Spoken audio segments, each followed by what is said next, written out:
আমি বারবার বলি চ্যাম্পিয়ন্স লিগের ম্যাচে টিম স্ট্রেংথ, কোচের ট্যাকটিক্স, টেকনিক, মাঠে প্লেয়ারদের পারফরমেন্স, রিসেন্ট ফর্ম এগুলো সবসময় কাজে লাগে না।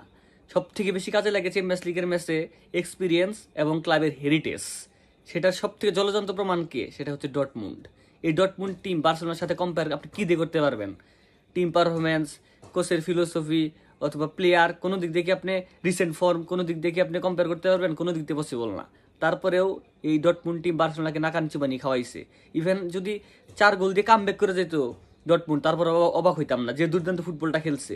একবারে বার্সেলোনার পুরো প্লে আউট করে দিছে প্রত্যেকটা পজিশনে। কোনো ডুয়েল ব্যাটেলে জিততে পারেনি বার্সেলোনা, কোনো ব্যাটেলেই না। এটা কি জন্য সম্ভব হয়েছে? এটা হলো সিগন্যাল ইদুনা পার্কের হেরিটেজ, ডটমুন্ডের হেরিটেজ। এরা লাস্ট কয়েক সিজনে অনেকবার সেমিফাইনাল ফাইনাল খেলছে। এই এক্সপিরিয়েন্স এইসবের কারণে সম্ভব হয়েছে। বার্সেলোনার টিমটাতে কে কে চ্যাম্পিয়ন্স লিগের সেমিফাইনাল খেলার অথবা বড় ম্যাচ খেলার এক্সপিরিয়েন্স আছে দেখান। একমাত্র লেভেন্ডোস্কি বায়ার্নের হয়ে, ওইদিকে সেজনি জুভেন্টাসের হয়ে। তাছাড়া যারা আছে ম্যাক্সিমাম ইয়াং ব্লড, আর ইয়াংরা এইসব বিগ ম্যাচ খেলার এক্সপিরিয়েন্স নাই। আর এই বার্সেলোনার টিমটার লাস্ট 10 বছরে সব থেকে বড় প্রবলেম কি? এদের কি প্লেয়ার খারাপ ছিল লাস্ট 10 বছর, অথবা কোচ খারাপ ছিল? না, এদের সব থেকে বড় প্রবলেম ছিল মেন্টালিটি। আর এই গত রাতের ম্যাচেও সেম কাজ হয়েছে। এরা হুট করে যেন কি হয়ে যায় মেন্টালিটি, এই চ্যাম্পিয়ন মেন্টালিটিটা হুট করে গায়েব হয়ে যায় বার্সেলোনার এই চ্যাম্পিয়ন্স লিগের বিগ ম্যাচ আসলেই। সেটাই কালকে রাত্রে বার্সেলোনা সাফার করছে। ওইদিকে অ্যাস্টন ভিলারও দেখেন, অ্যাস্টন ভিলাও পিএসজির সাথে কোনোভাবে কম্পেয়ার করার মতো টিম না। তারপরেও তারা কিন্তু যেভাবে যে পারফরমেন্সটা দিচ্ছে, একদম আগুন ঝরানো পারফরমেন্স, এটা একবারে বিস্ময়কর।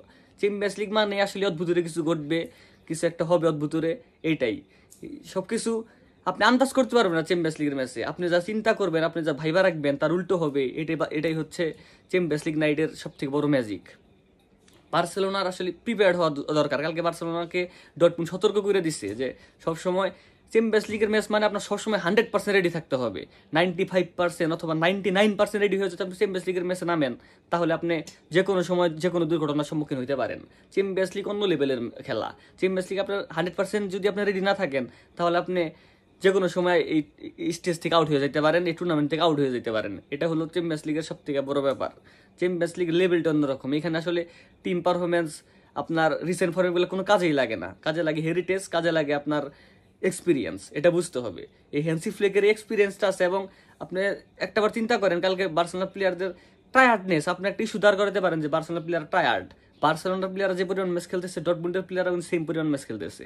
আপনি লাস্ট 2টা ম্যাচ দেখেন, লেগানেসের সাথে ম্যাচ আর ডটমুন্ডের সাথে ম্যাচ, টায়ার্ডনেস চোখে মুখে ভাসি উঠছে বার্সেলোনা প্লেয়ারদের। কিন্তু তারপরেও এই বিগ ম্যাচ আইসা, এই ম্যাচে আইসা হ্যান্সি ফ্লিক এক্সপেরিমেন্ট করছে, পেড্রির একটা রেস্ট দিছে, ঠিক আছে, এটা রেস্ট দরকার। পেড্রি যে পরিমাণ ম্যাচ খেলছে এই সিজনে, পেড্রি, বালবার্দে আর হলো মেবি কাইসেডো নাকি কে সব থেকে বেশি ম্যাচ খেলছে এই সিজনে, সেইখানে ডালট, সেইখানে একটা রেস্ট পেড্রি রিজার্ভ করে এবং রেস্ট পাইছে। ম্যাচ বার্সেলোনা কোয়ালিফাই করে গেছে সেমির জন্য, কিন্তু চোখে আঙ্গুল দিয়ে ডটমুন্ড দেখাই দিয়েছে যে আসলে বার্সেলোনার দুর্বলতা কোন কোন জায়গায়। আর এই পারফরমেন্সের ঘাটতির থেকে বার্সেলোনার সব থেকে বড় ঘাটতি হচ্ছে মেন্টালিটি।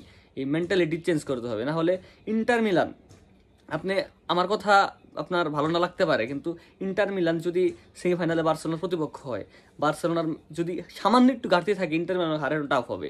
কিন্তু বায়ান যদি আসে, বায়ানকে বার্সেলোনা ইজিলি হারায় ফাইনালে চলে যাবে। কিন্তু ইন্টার মিলান টাফ অপোনেন্ট, যে কোনো টিমের জন্য টাফ অপোনেন্ট। সব থেকে আন্ডার রেটেড টিম এবার চ্যাম্পিয়ন্স লিগের ইন্টার মিলান। পুরা টুর্নামেন্টে মাত্র 3টা গোল হজম করছে। আপনি একবার ইমাজিন করে দেখেন, সেই টিমের সাথে হইলে তাদের ট্রানজেকশন এত ফাস্ট। ডটমুন্ডের বল ট্রানজেকশন স্লো, কিন্তু ইন্টার মিলান যেমন ডিফেন্সিভ ওয়াল, তারা ডিফেন্সে যেমন দুর্দান্ত, ট্রানজেকশন তেমন ফাস্ট। এর জন্য এরা যে কোনো টিমের জন্য বিপজ্জনক। আমি বার্সেলোনার ফ্যানদের সতর্ক করি, অথবা বার্সেলোনার সতর্ক হওয়া উচিত ডটমুন্ডের সাথে ম্যাচের পরে, যে না, আমাদের 100% প্রিপেয়ার্ড হয়ে মাঠে নামা উচিত, ম্যাচে যাওয়া উচিত। তা না হলে যে কোনো সময় যে কোনো দুর্ঘটনার সম্মুখীন হইতে পারে।